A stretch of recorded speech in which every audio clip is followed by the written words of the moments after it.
जम्मू कश्मीर के national conference के वरिष्ठ नेता अकबर लोन ने एक बार फिर विवादित बयान दिया है। अकबर लोन ने कहा कि वो आज भी आतंकियों की बात करते हैं और जब जीतकर संसद जाएंगे तब भी वो आतंकियों की ही ज्यादा बात करेंगे। अकबर लोन ने दावा किया कि उनके इस तरह के बयान से कई बार उमर अब्दुल्ला और फारूक अब्दुल्ला भी नाराज हो जाते हैं। अकबर लोन यही नहीं रुके और उन्होंने आतंकियों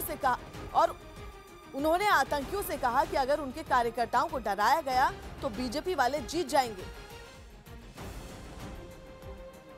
लोकसभा चुनाव की तैयारी में जुटी कांग्रेस मध्य प्रदेश के भोपाल से दिग्विजय सिंह को चुनाव मैदान में उतारने के बाद एक और बड़ा दांव खेलने की तैयारी में है। कांग्रेस की नजर अब जबलपुर सीट पर है, जहां से वो राज्यसभा सांसद विवेक तनखा को उतारने की तैयारी कर रही है। खबर है कि उनके नाम का ऐलान अगले कुछ दिनों में हो सकता है। जबलपुर संसदीय सीट पर बीजेपी के प्रदेश अध्यक्ष राकेश सिंह मैदान में हैं, जिनको कड़ी टक्कर देने के लिए कांग्रेस विवेक तनखा को मैदान में उतार सकती है। मध्य प्रदेश के मुख्यमंत्री कमलनाथ ने भी लोकसभा चुनावों में अच्छे प्रदर्शन का दावा किया। भारतीय जनता पार्टी का पसीना उतर रहा है। मध्य प्रदेश में हमारी 22 सीटों से ज्यादा आएंगी। कांग्रेस मध्य प्रदेश की उन सीटों पर बड़े नेताओं को उतारने की तैयारी में है, जिन पर पिछले कई साल से बीजेपी का कब्जा है।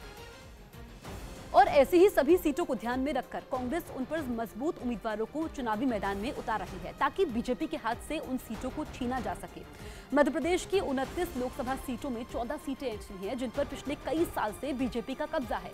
इनमें भोपाल, इंदौर, जबलपुर और विदिशा का सीट भी शामिल है, जबकि केवल 2 सीटें ऐसी हैं जिन पर बीजेपी के उम्मीदवार जीतने में नाकाम रहे, जिसमें गुना सीट पर कांग्रेस महासचिव ज्योतिरादित्य सिंधिया सांसद हैं, जबकि छिंदवाड़ा सीट पर मध्य प्रदेश के मुख्यमंत्री कमलनाथ का कब्जा रहा है।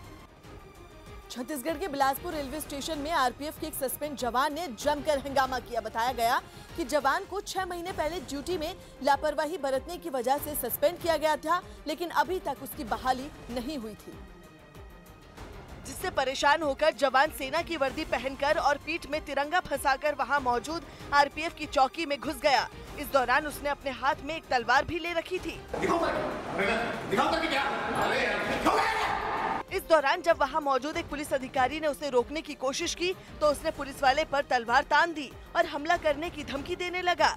सिपाही के तेवर देखकर दूसरे पुलिस वाले भी उसके पास पहुंचे और उससे तलवार छुड़ाने की कोशिश करने लगे।